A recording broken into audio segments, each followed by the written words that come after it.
Karbala ही वो रास्ता है जो अक्सा तक जाता है। अगर हम वो नारा लगाते हैं अमेरिका मुर्दाबाद, इसका मतलब ये है कि हम हुसैनियत जिंदाबाद, यानी हुसैनियत जिंदाबाद कहने से पहले हमें अमेरिका मुर्दाबाद लगाना पड़ेगा। अक्सा की आज़ादी नज़दीक है, कुद्स की आज़ादी नज़दीक है, फ़लस्तीन की आज़ादी नज़दीक है। जुल्म का मुकाबला करो। कई सारे काफ़िले यहाँ से गुजरे हैं, कुछ काफ़िले ऐसे थे जिनमें अमेरिका विरोधी और इजराइल विरोधी नारे लग रहे थे। करबला इंसान के ज़मीर को झंझोड़ती है। दुनिया के इम्पीरियलिज्म के खिलाफ खड़े हो जाओ, वो चाहे अमेरिका की शक्ल में हो, चाहे इसराइल की शक्ल में हो।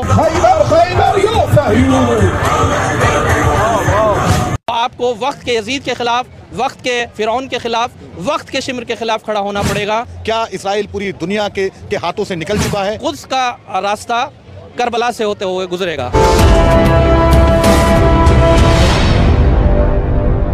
अरबाइन के लिए बड़ी संख्या में ज़ायरीन करबला की तरफ कूच कर रहे हैं और अभी यहाँ से करबला का रास्ता लगभग आधा तय हुआ है, यानी कि अभी 40 से 50 किलोमीटर अभी दूर और करबला इनको जाना है। लेकिन रास्ते में जो प्रदर्शनी आपको दिख रही है, ये प्रदर्शनी फ़लस्तीन की है, मस्जिद अक्सा की है। एक बोर्ड पर आपको लिखा हुआ दिखेगा करबला तरीकुल अक्सा, यानी कुद्स का रास्ता करबला से होकर जाता है। और पूरी जो पिछले 7 अक्टूबर के बाद में या उससे पहले जिस तरह इजराइल ने बमबारी की है, इजराइल के जो जुल्म है, वो उनकी प्रदर्शनी भी यहाँ पर लगाई गई है। क्या है इसका मकसद, क्या है इसका उद्देश्य, और इमाम हुसैन की शहादत के चहलुम के दौरान ये क्यों रास्ते में प्रदर्शनी लगाई गई है, इसी को लेकर हम बात करेंगे।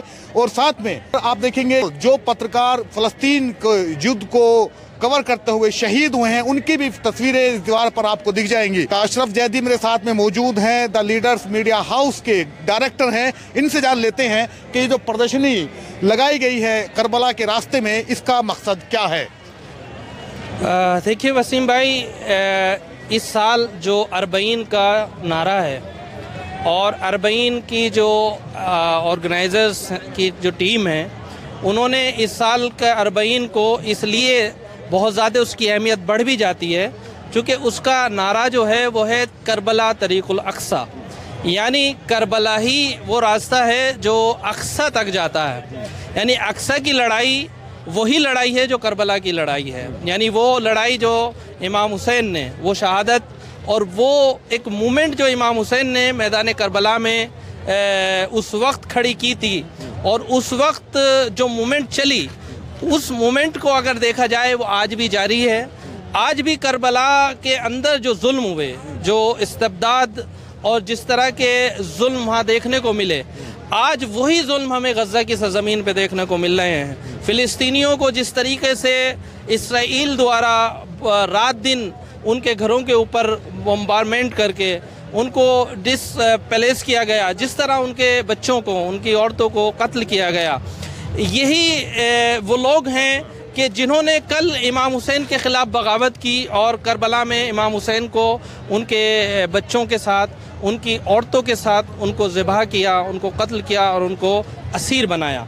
आज भी करबला बहरहाल ये दर्स देती है हमें कि अगर आप हुसैनी हो, अगर आप करबला के मानने वाले हो, अगर करबला के रास्ते पे चलना चाहते हो, तो आओ और किसी भी ज़मीन पे जुल्म हो, फ़िलिस्तीन के अंदर हो, गज़ा के अंदर हो या और किसी भी जगह हो, तो उनके साथ हम आवाज़ हो के, हम सदा हो के आवाज़ में आवाज़ मिलाओ, ताकि वक्त के यजीद से मुकाबला करते हुए राह इमाम हुसैन को अपनाते हुए आप दर्जे शहादत भी अगर नसीब हो तो आप शहादत को गले लगा लो, लेकिन जुल्म का मुकाबला करो और मज़लूम की आहों को सुनते हुए, उनसे लब्बैक कहते हुए और उनकी आवाज़ में आवाज़ मिलाओ। उसी के हवाले से यहाँ पर ये एक मौक़िफ़ लगाया गया निदाउल अक्सा के नाम से। इसके organiser campaign return to Palestine नाम का एक इदारा है जिसने इस पूरी एग्ज़िबिशन को लगाया,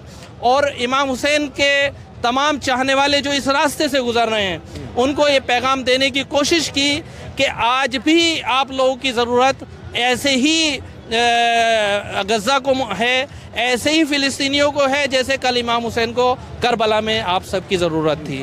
अल्लाह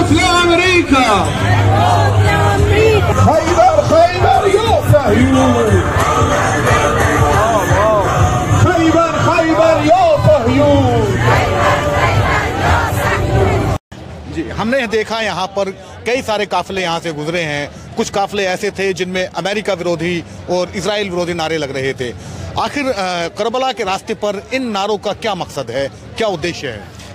इन नारों का उद्देश्य ये है कि करबला इंसान के ज़मीर को झंझोड़ती है, इंसान को ये दर्ज देती है कि तुम जुल्म और इस्तबदाद के ख़िलाफ़, इस्तकबार के ख़िलाफ़, दुनिया के इम्पीरियलिज़म के ख़िलाफ़ खड़े हो जाओ।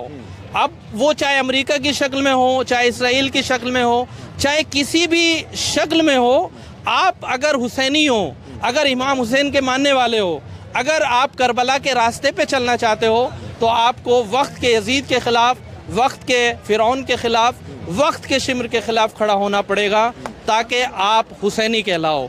इसीलिए ये नारे जो हैं वो किसी मुल्क के ख़िलाफ़ नहीं, किसी कौम के ख़िलाफ़ नहीं, बल्कि एक करैक्टर के ख़िलाफ़ है। कल यजीद की शक्ल में इम्पीरियलिज़म और इस्तकबार और इस्तेमार था, आज अमेरिका की शक्ल में इस्तकबार मौजूद है। अगर हम वो नारा लगाते हैं अमेरिका मुर्दाबाद, इसका मतलब ये है कि हम हुसैनियत जिंदाबाद, यानी हुसैनियत जिंदाबाद कहने से पहले हमें अमेरिका मुर्दाबाद लगाना पड़ेगा ताकि हम हुसैनी कहलाएं और हुसैन के रास्ते पे चलते हुए इसराइल हो, अमेरिका हो, सबको हमें मुर्दाबाद लगाना पड़ेगा ताकि हम सच्चे इमाम हुसैन के शहदाई और उनके चाहने वाले कहला सकें। अच्छा, 7 अक्टूबर से ये जंग जारी है, हज़ारों की तादाद में फ़लस्तीनी शहीद हुए हैं, पूरी दुनिया में इसराइल की निंदा भी हुई है, इंटरनेशनल कोर्ट ने भी इसराइल को घसीटा है, लेकिन इसके बावजूद जंग नहीं रुक रही है, इसराइल की बमबारी वो लगातार जारी है। क्यों आखिर? क्या इसराइल पूरी दुनिया के हाथों से निकल चुका है? क्या वो इतना ताकतवर है कि पूरी दुनिया एक तरफ और वो अकेला एक तरफ? देखिए, जुल्म कितना भी बढ़ जाए, जालिम कितना भी मजबूत हो, कितना भी ताकतवर हो, लेकिन उसका जुल्म उसको रोज़ बरोज़ कमज़ोर करता है। जितना जुल्म करेगा इतना इसराइल कमज़ोर होता चला जाएगा। आज 7 अक्टूबर के बाद इसराइल का डाउनफॉल शुरू हुआ और आज तक वो अपने उन अहदाफ में कामयाब नहीं हो पाया।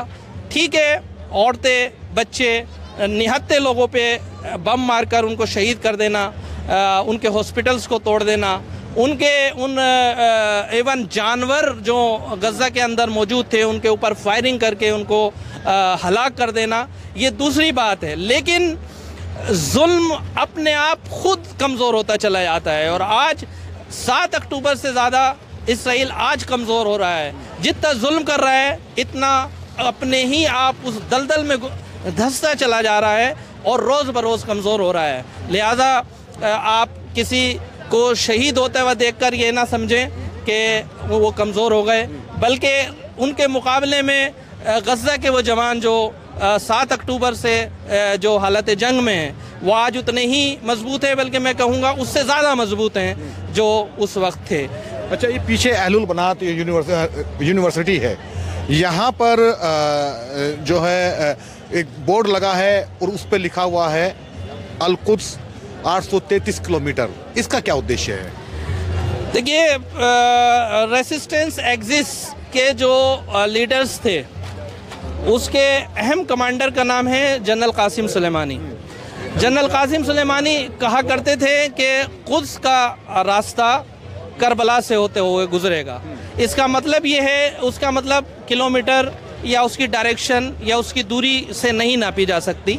उनका मतलब ये था, ठीक है, यहाँ से करबला से यानी सरजमीन करबला से जो मस्जिद अक्सा की दूरी है वो 800 कुछ किलोमीटर है, लेकिन इस का मतलब ये नहीं कि दूसरे पॉइंट्स भी मौजूद हैं कि वहाँ से अक्सा बहुत नज़दीक है, मसलन लुबनान से, सीरिया से या और जगह से।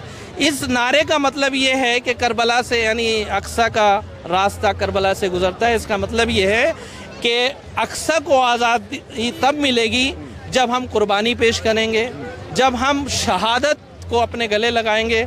और अब हमने देखा पिछले 9 महीनों में, 10 महीनों में कि अक्सा के लिए जितनी शहादतें लुबनानी कौम, खुद फ़िलिस्तीनी कौम और भी अक़वाम, चाहे यमन हो, दूसरे लोगों वो दे रहे हैं, इतनी हमें कुर्बानी इससे पहले अभी यानी दौरे जदीद में देखने को नहीं मिलती। तो हमें ऐसा लगता है कि अक्सा की आज़ादी नज़दीक है, चूँकि करबला की नहज पे चलते हुए, करबला के रास्ते पे चलते हुए ये कुर्बानियाँ फ़िलिस्तीनी कौम की तरफ से जारी व सारी है। अक्सा की आज़ादी नज़दीक है, कुद्स की आज़ादी नज़दीक है, फ़लस्तीन की आज़ादी नज़दीक है, ये कहना है अशरफ जैदी का, जो हमसे बात कर रहे थे, द लीडर्स मीडिया हाउस के डायरेक्टर हैं। साथ ही यही पैगाम दे रहा है बोर्ड पर लिखी हुई ये इबारत, ये नारा, ये करबला तरीकुल अक्सा, यानी कुद्स का रास्ता करबला से होकर जाता है। ये एक पैगाम है उन ज़ायरीनों के लिए जो यहाँ से गुजर रहे हैं। करबला से वो पैगाम लेंगे कि यजीद वक्त के खिलाफ हमें हर हाल में डटे रहना है, चाहे यजीद वक्त कितना ही ताकतवर हो जाए, हमें हर हाल में उसका मुकाबला करना है और झुकना नहीं है। करबला से वसीम अकरम त्यागी।